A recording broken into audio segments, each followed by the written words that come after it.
starting the day with some Eugene Levy for some travel inspiration.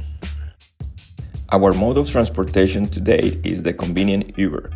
For a 50-minute ride to Sintra, it only costs 20 euros. We pass sites like the Aqueduct of the Free Waters, a spectacular 18th century feat of engineering.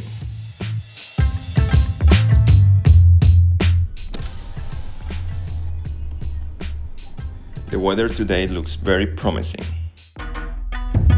Sintra is a UNESCO World Heritage Site, famous for its romantic 19th century architecture, its misty microclimate, and, as we are about to discover, its commitment to robust tourism. Today we're exploring one of the most iconic places in Portugal, Sintra, which is known for its palaces and castles.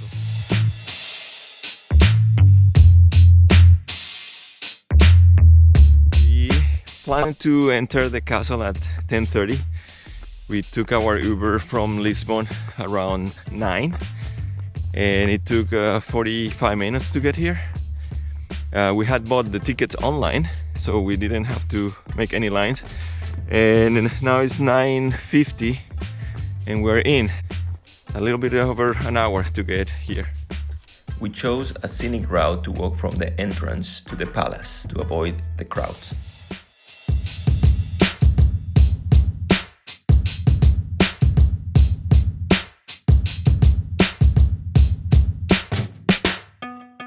We had the nicest Uber driver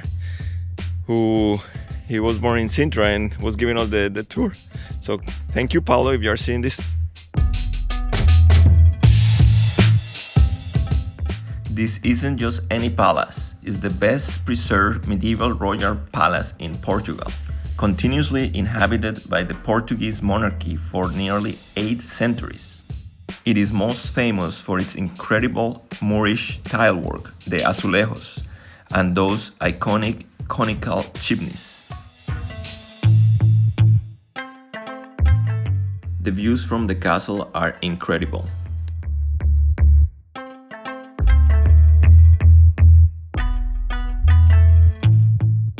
From here we can appreciate the Moorish Castle, which we will be going later.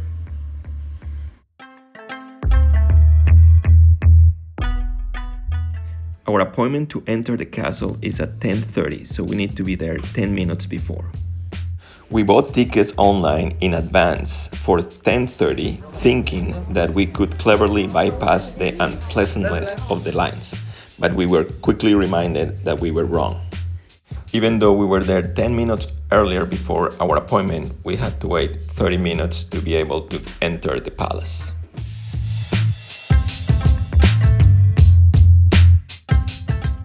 Inside, it's a tapestry of history. Every room tells a story. Look at the intricate tiling here. It's a quiet testament to centuries of craftsmanship. Though I imagine the sheer volume of visitors slightly diminishes the tranquility that the monarchs once enjoyed.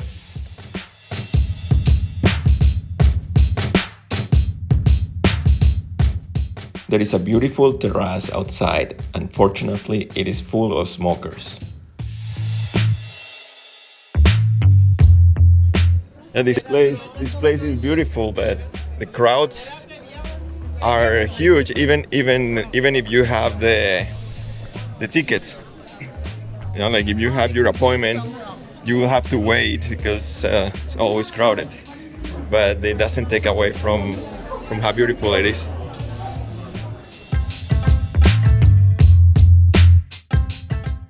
Having successfully navigated the palace crowds, we sought a more authentic path to our next destination, the Moorish Castle.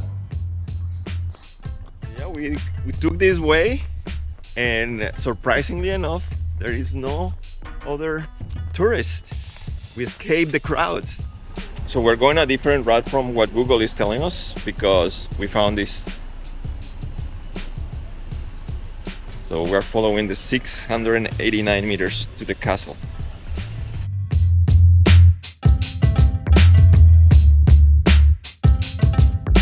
This trail is more scenic and it's away from the cars. It's a little longer, but away of the cars, I just saw there are a lot of tourists, and there are more steps here.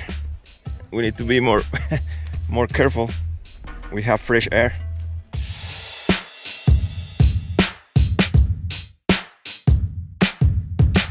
So where do we have to go now?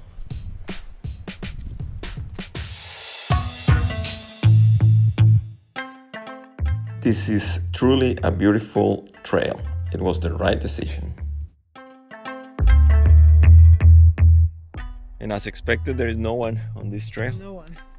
No one wants to take the scenic, and where you have to exert some physical effort. Well, we're going downhill, so it's not so much physical effort. The other Well, way is definitely the easier way to go to the palace first and then the Moorish Castle. Yeah, you're going down. Along the way, we What stumble is this? upon these intriguing stone tunnels. Ooh. We completely chickened out and didn't go in.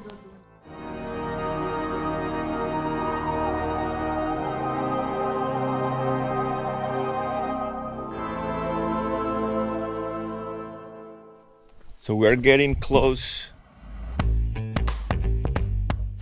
Leaving the romance of the palace behind, we climb. Every step on these ancient stones reminds you this isn't about luxury. It's about defense. This ascent leads us to the Castelo dos Mouros. As we climb these stairs, we wonder about all the effort that was invested in building these structures on these hills.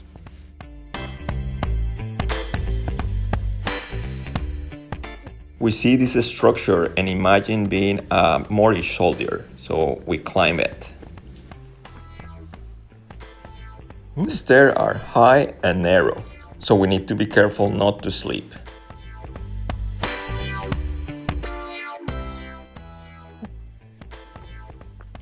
The site was chosen for maximum visibility. The structure we are approaching was primarily built by the Berbers from North Africa in the 8th and 9th centuries. They weren't building for comfort, they were building for supremacy. An interesting fact, this castle cistern could hold tens of thousands of liters of water. Self-sufficiency was everything.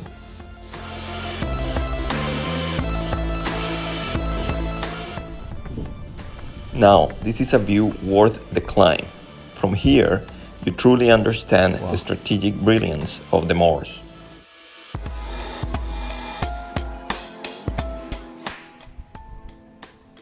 Sintra Palace.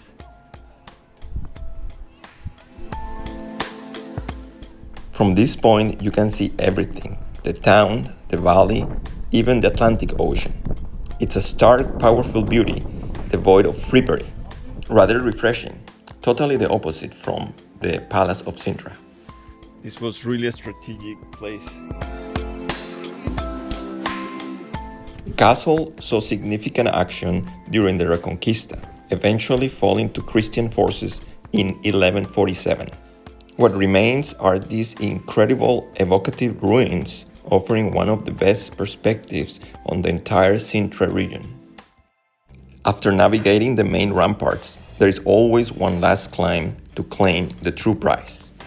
We are heading for the highest remaining tower, and you start to notice the small, ingenious details that have survived. Look closely at the walls. You can still see the distinct wedge-shaped crenulations, a design specific to the military architecture of the Moors.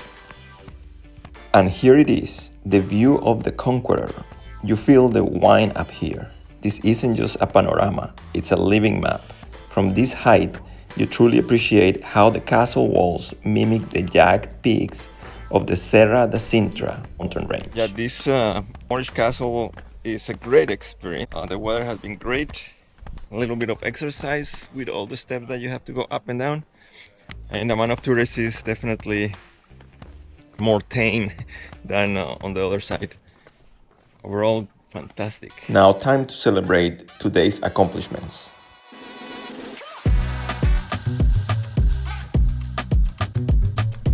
Now it's time to start our descent to the historic center of Sintra. The descent should take us around 20 minutes. So we just arrived to the historic center, and we are definitely glad that we decided to start with the palace, because you take the Uber all the way up, and then you start your descent to the Moorish Castle, and then you continue going down to the city center. Otherwise, you will have to go up through a lot of very steep stairs. So we decided to commit to only the Palacio de Pena and the Moorish Castle today, and we'll see if we have time for anything else after lunch.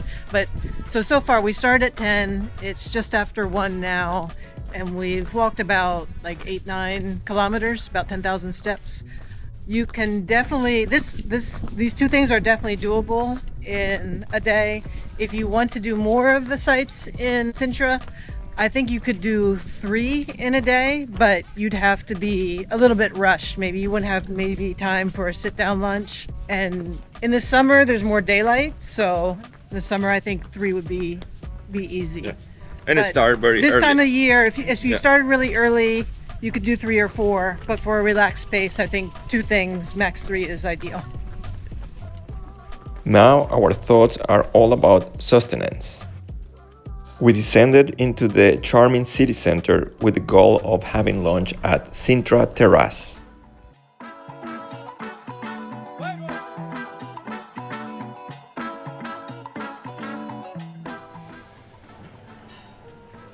We're starting with the soup. Penne with shrimp and sea bass.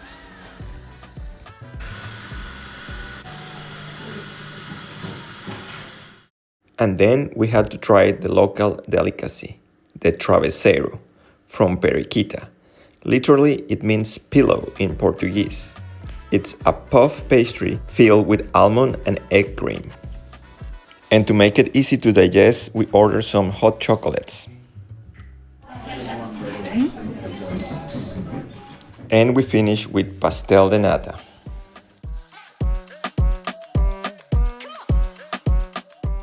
And the day concludes as it began, with movement. This time, a train back to Lisbon. Sintra is an experience of grand palaces, ancient castles, hidden paths, and truly excellent pastries. A day of significant cultural and physical activity. Would I do it again? Perhaps. After a good long sit, and maybe another Travesseiro. For purely scientific reasons, of course.